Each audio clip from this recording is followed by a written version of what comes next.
All right, welcome back to the channel. It's your boy Fanon, and in this video, we're going to talk about Jaron Ennis and the WBO, according to reports, doing what I said people would do, which is force a fight with Terence Crawford and Jaron Ennis. Let's talk about that in this video.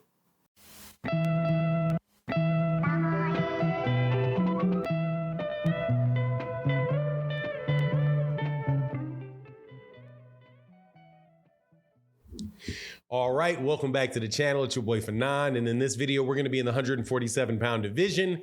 Either telling you I'm Nostradamus or telling you something that I already told you because it was obvious that it was going to happen. But there are now more reports out there that Terence Crawford is going to be forced to fight Jaron Ennis if he does not fight Errol Spence Jr. next in a very big move by the WBO, which could be characterized as ish or get off the pot, brother. You're costing us a lot of money. Now, before I get into that, let me welcome you back to the channel. If you are new to the channel, please accept my invitation to hit that subscribe button, hit the bell icon so you can be notified of when we release more videos. If you are a longtime subscriber and supporter of the channel, like many of you guys are, that I thank in pretty much every video that we do. Thank you guys, the whole crew. This one I'm gonna do to say, dedicate to my guy Lone Star Steph, and shout out to also to Ari Boxing Talk out there on Chicken Talk. Love the work you guys do on Twitter, on Chicken Talk over there on Twitter. Thank you guys for your support of the channel, and the cash apps and the super chats really does help the channel go. And also to the people that support on the videos, where the little heart, the super thanks with the heart and the $ right down below. But let's get into this, man. I said this maybe about a week ago. I did a video on it, and now it seems like it is other reports are coming out and looking at it from a little bit different of an angle. But that is that Terence Crawford has got himself in between a rock and a hard place, or should I say between a pile of money and a lesser pile of money. But either way it goes, we should be able to get Terence Crawford into a fight that we actually want to see.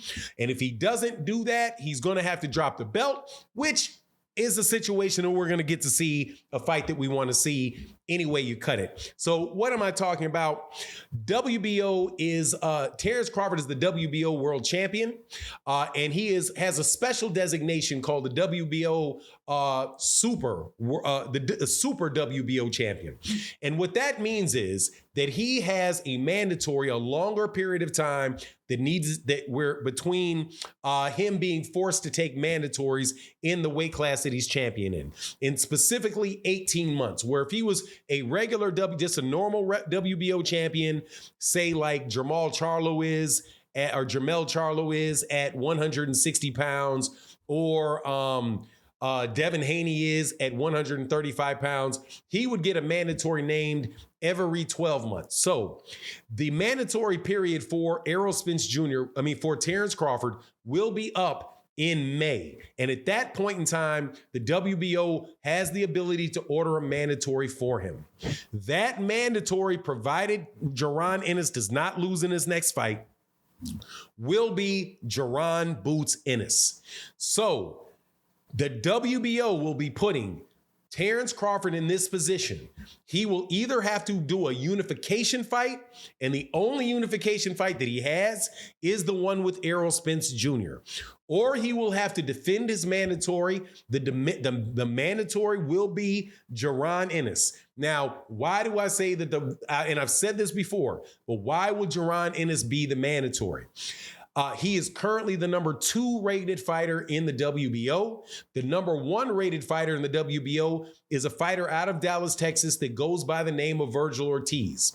Virgil Ortiz petitioned the WBA for a fight for the WBA title, regular title, against Ennis Stanionis. The WBA obliged him and ordered the fight. Now, if that fight happens, which I think that it would, Stanionis says that he wants to fight. Virgil Ortiz is the one that petitioned for the fight. So it sounds like they're both all in for the fight. If that fight takes place, one or two things are going to happen. And no matter which of those two happen, Jaron Ennis is going to move up in that ranking system. In the situation where Virgil Ortiz wins the fight, then Virgil Ortiz will no longer be the number one rated guy in the WBO because he will be a WBA champion and not be in that ranking system anymore. If he loses to Stanionis, then he will have a loss, and that means he will be dropping in the WBO rankings below Jaron Ennis. And Jaron Ennis will then move up to the number one position. Also, you have the situation with the people around Jaron Ennis. The other guys that are around that are number 3 and number 4, respectively, are Keith Thurman, who is the WBA mandatory, and he will be more than likely fighting Errol Spence Jr. next. So either he's going to win that fight and become a 3-belt holder, or he's going to lose the fight and he's going to drop in the rankings. So then the fourth guy in there is Conor Benn, number 4 by the WBO. He tested positive for a performance-enhancing drug and is currently serving a 2-year suspension by the British Boxing Board of Control. So he's not going to be available for that fight. The only person in that top 4 that are going to be available for the fight when Terence Crawford becomes his mandatory comes due is Jaron Ennis. Now, here's another reason why I think that they very well may push that. Because Terence Crawford's playing with people's money. Terence Crawford is playing with people's money. The WBA, the WBO and the WBA and the IBF and the WBC, they actually have been encouraging people to unify and to become undisputed champions, which creates a bigger buzz and makes bigger fights theoretically for the fighters in that division.